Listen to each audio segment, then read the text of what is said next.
Welcome back to A Late Show, everybody. Before we go on, let's say hello to my friend and yours, Mr. Jon Batiste. Hello, John. Hello, Stephen. What's going on with you? With me, doing a show about sad and crazy things. How are you feeling? I'm feeling a lot of pain and thinking about a lot of different things, but in general, I'm feeling optimistic. What makes you optimistic, John? Well, obviously, the tragedies and the riots in the recent time have caused a lot of pain and brought up a lot of generational trauma, in particular that black people feel, and I relate to that deeply. But I do think that this moment is a moment that allows us to really address it in a real way. The things that we've faced in this country have given us so many issues that we haven't decided as a people to atone for.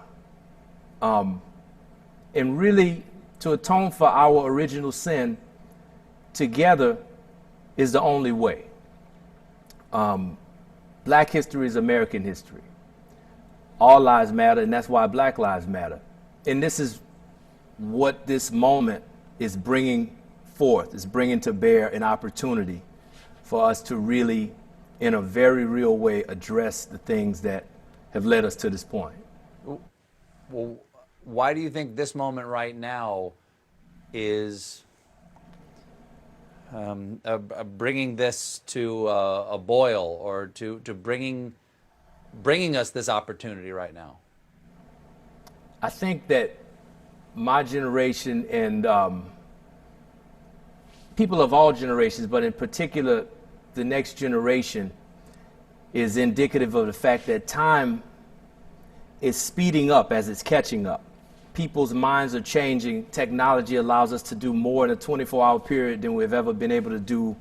And people are seeing things like the tragic execution of George Floyd on their phone and capturing it and able to really see the things that people have been going through and dealing with, similar to what happened with the reckoning of the Me Too movement. This is all happening right now, and people's minds are changing, and there's a real opportunity to look in the mirror for those of us who may not understand our role in what's happening and have a moral awakening as well, an elevation of our spiritual consciousness, if you will. Thank you, John. Jon Batiste, everybody. My first guest is a Grammy Award-winning rapper and activist. Please welcome to A Late Show, Killer Mike. Hey, Mike. How you doing? How you doing? Well, Mike, I'm so glad you could be here. I really wanted to talk to you as soon as I saw the speech you gave in Atlanta on Friday. And I know that millions of people saw it. It was very powerful, addressing your feelings on the moment. I understand that you didn't originally particularly want to be there or intended to give that speech. Tell me how that came about and what your intention was and what you hope people heard.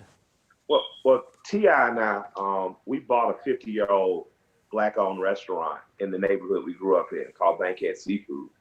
And we're business partners. So we rolled it out with a food truck. So the food truck pops up. One of the partners has to pop up and smile and hug people and smile and hug people and kiss babies and stuff. And I had done that for a whole day. And then the rapper Noriega calls and says, hey, I'm in town from Miami. I want some fish. So we take the food truck to the T.I. studio so Noriega can get some fish and drink Moet and smoke joints. And Tip comes up to me at some point and says, I'm getting a call from the mayor and the mayor's assistant that the staged protest, which we support, the staged protest, was turning into a riotous-like atmosphere, and she wanted him to come say something to probably help quell oncoming violence that she did not want to see happen. And he, over the course of an hour, was like, "You gonna go?" I'm like, "Nope, absolutely not." And over an hour, he whittled me down, and you don't let your friends go into places by themselves if they need you. So I went with Tip, and I went to support him.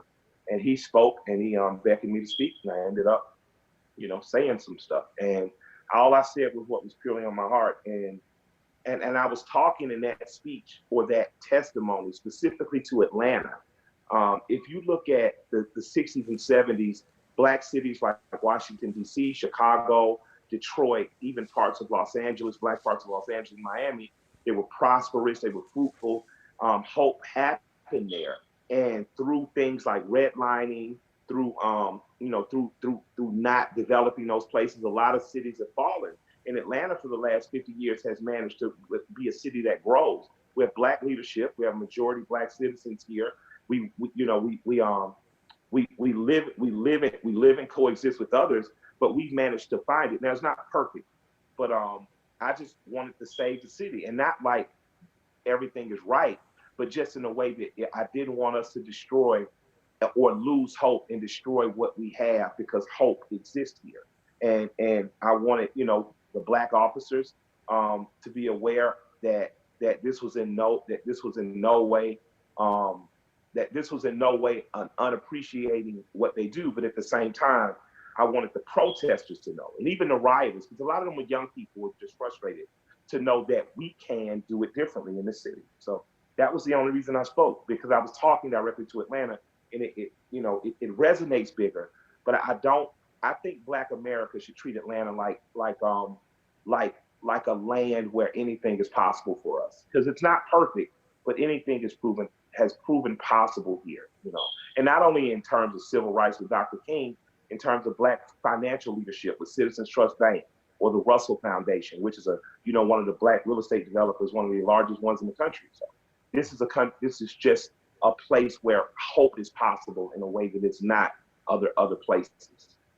Well, I think that I know you're speaking specifically to the situation in Atlanta and what you hope for your hometown, but as you said, it did resonate. Yes. Because everybody wants that sense of hope. Absolutely. And deserves it. And you said yourself that you hate that you don't have the answer, I think is what you said. I do not, but I'm going to tell you this, and for people listening, the New Georgia Project, Live Free, the Florida Rights Restoration Coalition, Movement for Black Lives, Paw Kids, Next Level Boys Academy, are all people that are doing the work on an everyday basis on the ground. So I need people to understand that I am a mobilizer. I will try my best to mobilize people to get into action. But the organizers are on the ground where you live. Those organizations I named and many, many more across the country need your help. They need boots on the ground. So it is nothing wrong with having the anger and emotion and passion over spill that we saw, because that needs to happen to ignite.